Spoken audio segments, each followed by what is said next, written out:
November 6, 1942, Richmond, California. At the sprawling Kaiser Shipyard, the winter rain slicked the enormous steel decks, turning them into gleaming sheets of treacherous black ice. The air was thick with steam from welding torches, the metallic tang of rust, and the relentless hammering echoing across the vast, fog-shrouded yard. Workers shuffled through puddles, their boots squelching, faces streaked with grime and rain. The wind gusted off the nearby San Francisco Bay, biting at exposed skin, rattling scaffolding, and sending scraps of tarp whipping across the open expanse. Foreman Richard Gangelhoff, a wiry man with soot-stained hands and a permanent crease between his brows, walked along the soggy steel plates stacked in the yard. He watched as hull sections, immense, flat, unyielding plates of steel, sat idle, half-finished, rusting in the relentless drizzle. He squinted through the rain, hands shoved deep into his oil-stained coat pockets.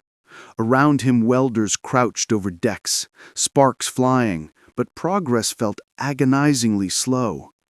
The yard was a symphony of chaos. The hiss of acetylene, the clatter of rivets, the roar of cranes swinging steel like toys, and the distant, mournful whistle of a foghorn. "Listen, we're wasting days just moving these pieces around one at a time," Gangelhoff muttered to his assistant, leaning close to be heard over the din. "There's got to be a faster way to do this. Stack 'em up, bolt 'em together, and then, bang, they're ready to float." His words sounded ridiculous even to him as he spoke them, but there was a spark behind the suggestion, a kind of daring defiance against the old, painstaking methods. The yard workers, soaked to the bone, paused in their labor to glance at him with raised eyebrows. Pre-assembling massive hull sections on land? They laughed. One veteran welder, a broad-shouldered man named Sam Ortega, spat a glob of water from his mouth. "You're dreaming, Gangelhoff. That's crazy. Steel this big doesn't just float together on land. You try it, you'll sink it before it ever hits water." The laughter was good-natured, but sharp, slicing through the wet air like the edge of a knife. Gangelhoff didn't flinch. He had spent years in the yard, seen ships take months to complete, and watched the slow attrition of the war at sea as U-boats tore through Allied shipping lanes. He had seen American tonnage sink faster than it could be replaced. And now, with the Axis blockade tightening, every day lost in the yard felt like a day closer to defeat. Something had to change. By mid-morning, the rain had eased into a fine mist. The yard, normally a blur of activity, seemed to hold its breath. Gangelhoff traced a finger along the seam of a hull plate, imagining an assembly line of sections bolted together on dry ground, cranes lifting massive modules into place like puzzle pieces. The idea was audacious, unrealistic even, but for the first time, a glimmer of possibility cut through the fog of routine. Nearby, engineers sketched hastily on wet paper, arguing over measurements and tolerances. The foreman watched the sparks dance from the welders' torches, listening to the rhythmic pounding of hammers, feeling the pulse of creation. It was a war against time, against the elements, against the old way of building ships. And in that moment, Gangelhoff's crazy idea began to take shape, not on paper, but in the minds of the men who had grown accustomed to impossibility. By the end of the day, the first modular sections were marked, ready to be pre-assembled. It was quiet progress, unnoticed by most, but the seed of revolution had been planted. Gangelhoff walked the damp yard again, boots squelching, hands clenched, eyes scanning the rain-streaked steel. Somewhere in the distance, a crane groaned under the weight of a steel plate. And in that groan, he heard the future, the first step toward a ship that would be built faster than anyone could have imagined. November 7th, 1942. The morning fog hung low over Kaiser's Richmond yard, curling around cranes and scaffolds like a ghostly veil. The modular sections Gangelhoff had envisioned lay in neat rows, each piece labeled and stacked on wooden skids, glistening with rainwater. The smell of wet steel mingled with the acrid bite of welding flux as men hurried into position, their breath visible in the cold air. Gangelhoff stood at the edge of the first assembly zone, clipboard in hand, eyes scanning the organized chaos. He barked instructions to a group of welders and riggers, pointing to the schematics pinned on a makeshift board. "Section A goes here, bolted to Section B," he said, gesturing with a gloved hand. "Cranes on 3 and 6, steady, steady, lift slowly." His voice cut through the clamor of the yard, precise and commanding. Around him, men worked with a rhythm that was almost musical, hammers striking in sync with the sparks flying from torches. The assembly of massive sections on land was unlike anything most workers had ever attempted.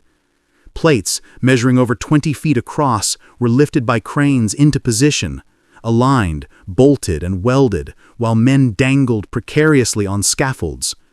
One misstep could send a 100-ton section tipping into the mud. Sweat mingled with drizzle on their foreheads, but each man moved with laser focus, a mix of fear, determination, and awe. Despite the initial laughter from skeptics, the idea was working. The first hull module, a massive bow section, was lowered onto the ground and bolted into place. Workers held their breath as the welders began fusing steel with glowing seams that hissed and smoked in the mist. The keel was forming, not in the water, but on land, section by section, as if the ship were being borne upside down. Gangelhoff walked among the crews, correcting a misaligned plate here, urging a welder to tighten a bolt there. His mind raced ahead, imagining the ship sliding down the ways, hitting the water with barely a ripple. By midday, the first 3 sections were joined, and the yard seemed to pulse with electricity. Even Ortega, the burly welder who had mocked the idea, paused to watch the precision and speed of the assembly. "I'll be damned," he muttered under his breath. Sparks from a welding torch illuminated his incredulous face. That thing might actually float, and fast. Engineers scuttled back and forth, checking measurements, making last-minute adjustments. The modular approach demanded exact tolerances, or the hull would twist and buckle under its own weight. Gangelhoff consulted the blueprints constantly, verifying that every bolt, every weld, every crane lift matched his audacious vision. The foreman's heart raced with each success and each near disaster. The slightest misalignment could ruin days of work. Meanwhile, the rest of the yard watched with a mixture of skepticism and fascination. Word spread quickly. A ship was being built in a way no one had tried before. A Liberty ship assembled like a giant puzzle on land. Young apprentices craned their necks, eager to see the spectacle, while veterans whispered that the war might be won, or at least changed, by sheer ingenuity. Across the water, Axis Spine would never believe it possible. By the end of the day, the massive keel of what would become the SS Robert E. Peary stood fully assembled on land. Men stepped back, hands on hips, faces streaked with soot and rain. Gangelhoff wiped his brow, eyes narrowing with cautious satisfaction. The ship wasn't complete, not by a long shot, but the impossible had begun to take shape in steel and sweat. The crew, once laughing at the idea, now understood that history was being written beneath the misty Richmond sky. The fog deepened into night, lanterns casting flickering shadows across the steel as welders finished their shifts and cranes rested against the mist. Gangelhoff lingered at the edge of the yard, listening to the creak of scaffolding and the drip of rain from the hull plates. In that silence, punctuated by distant machinery, he imagined the day when the first Liberty ship would slide down the ways in just days rather than months. A ship so fast, so precise, that it would shock the world. November 10th, 1942. The Richmond yard hummed with relentless activity, a beehive of steel, sweat, and ingenuity. Dawn had barely broken, and the cold air smelled of wet timber and hot metal. Workers, now familiar with the rhythm of pre-assembled modules, moved like a single organism. The once skeptical welders now carried a quiet pride, each bolt tightened and each weld seam a testament to human determination. The modular hull of the SS Robert E. Peary had grown visibly over the past few days. The bow, stern, and midship sections now rested on temporary supports, carefully aligned. Cranes groaned under the weight of steel, swinging massive blocks with precision that bordered on choreography. Sparks flew from welding torches, glinting in the morning mist like fireflies caught in a storm. Men shouted instructions, voices carrying over the hiss of steam and clanging metal. Gangelhoff moved among them, his long coat plastered with rain, clipboard clutched in one hand, eyes scanning every joint, every seam. For the first time, the idea that had seemed crazy now radiated a tangible energy. The Liberty ship wasn't just a concept, it was becoming reality in record time. Engineers adjusted crane trolleys, checking angles and load distributions, while welders worked from scaffolding that swayed slightly with the movement of the steel. Even small mistakes could cascade into disaster. One misaligned section could delay the launch and risk the entire operation. Every man knew the stakes. By mid-afternoon, the hull was nearly complete. Workers hoisted the final midship sections into place, securing them with massive bolts and weld seams that glowed red against the gray sky. A sense of tension electrified the yard. This was the moment when theory would meet reality. Would the massive modular ship hold together once the supports were removed and the vessel slid toward the water? Ortega, now a believer in Gangelhoff's vision, leaned against a support beam, watching the final welds fuse. "Never thought I'd see the day," he muttered. "That thing's gonna float, and fast, faster than any of us can imagine." Around him, other men nodded, their faces lit by the orange glow of torches, reflecting pride and astonishment. As night fell, floodlights bathed the yard in an eerie brilliance. The assembled hull gleamed under the artificial light, massive and imposing, a new testament to industrial ingenuity. Foreman Gangelhoff took a final walk along the keel, inspecting every seam, every bolt, every weld. The ship was ready for the final stage, sliding down the ways. The men around him knew they were about to witness history. The clock ticked toward November 11th, the fateful day of the launch. Whispers circulated among the workers. Some doubted it could happen in less than a week. Others speculated the ship might be ruined in the first hour. Yet beneath the tension, a quiet excitement simmered. The SS Robert E. Peary was poised to challenge the limits of what had been considered possible in shipbuilding. Gangelhoff, standing at the edge of the ways, allowed himself a rare moment of reflection. Months of planning, sketches, calculations, and daring improvisation had led to this point. Rain had beaten down, steel had rusted, skeptics had laughed. But here, in the heart of the Richmond yard, the improbable was ready to meet the sea. In a few short hours, the first Liberty ship built with modular construction would test the waters, and the world would take notice. November 11th, 1942. Dawn broke over Richmond, painting the foggy bay in muted shades of silver and gray.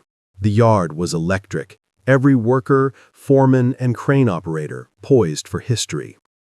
The assembled SS Robert E. Peary rested on the ways, its hull towering and glistening with condensation.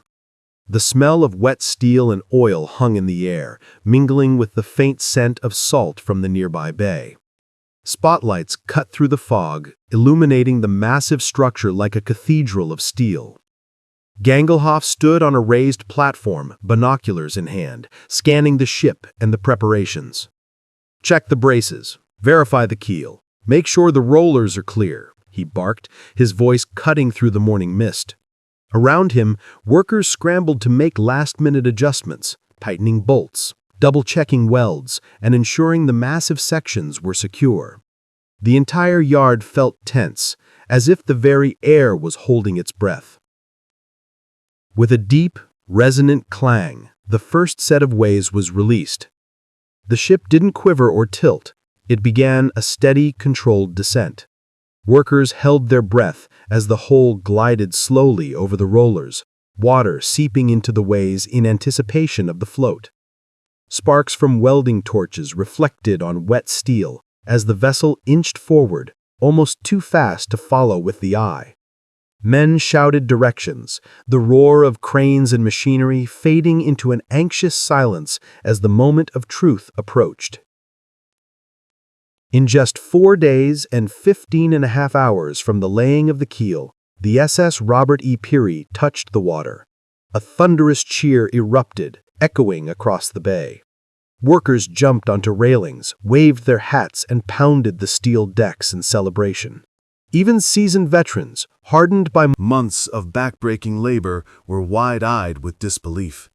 The impossible had been accomplished. A Liberty ship had been built faster than anyone had imagined. The ship slid gracefully into the bay, water cascading over the hull, sending spray into the cold morning air. Engineers and foremen inspected the alignment, watching as the massive steel structure settled and floated with perfect stability. Gangelhoff, drenched in rain and sweat, allowed himself a rare smile. Around him, the yard erupted in a cacophony of horns, whistles, and shouted congratulations. The crazy idea had worked beyond expectation. News of the feat traveled quickly, reaching intelligence ears across the Atlantic. Axis spies could scarcely believe it. America had found a way to replace ships faster than U-boats could sink them. The SS Robert E. Peary became a symbol, not just of industrial might, but of ingenuity, determination, and the sheer audacity to defy expectations. In the Richmond yard, amid the smell of oil, the hiss of welders, and the laughter of men soaked to the bone, history had been written on steel and water. By midday, the ship was fully afloat, its massive silhouette reflecting off the gray bay.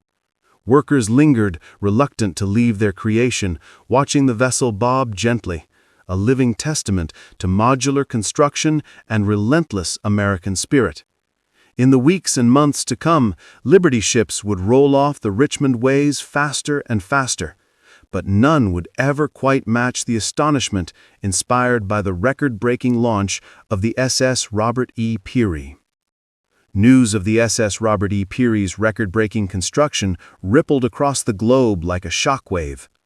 In London, Allied planners leaned over maps, astonished at the speed at which a fully operational Liberty ship had been built.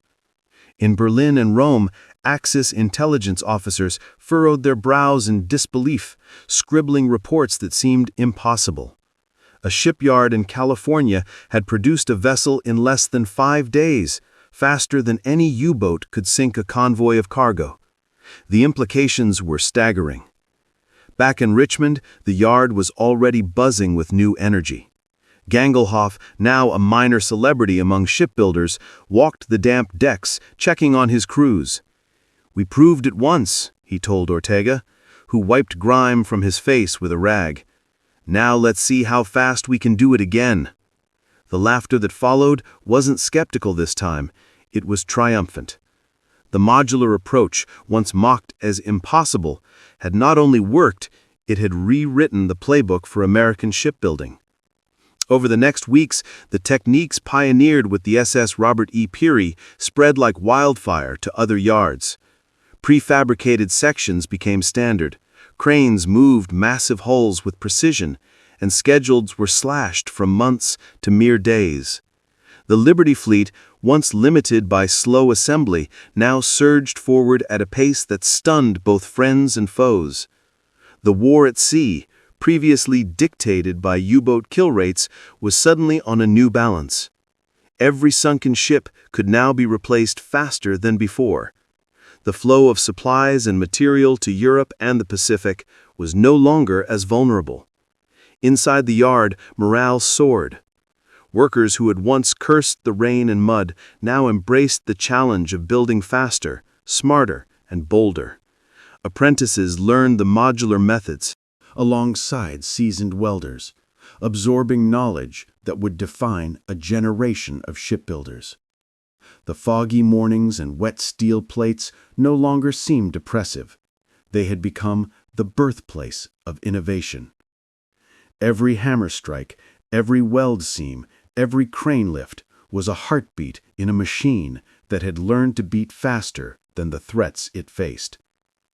Months later, when Axis intelligence finally confirmed the astonishing output of American shipyards, reports circulated that the SS Robert E. Peary had changed the calculus of naval warfare.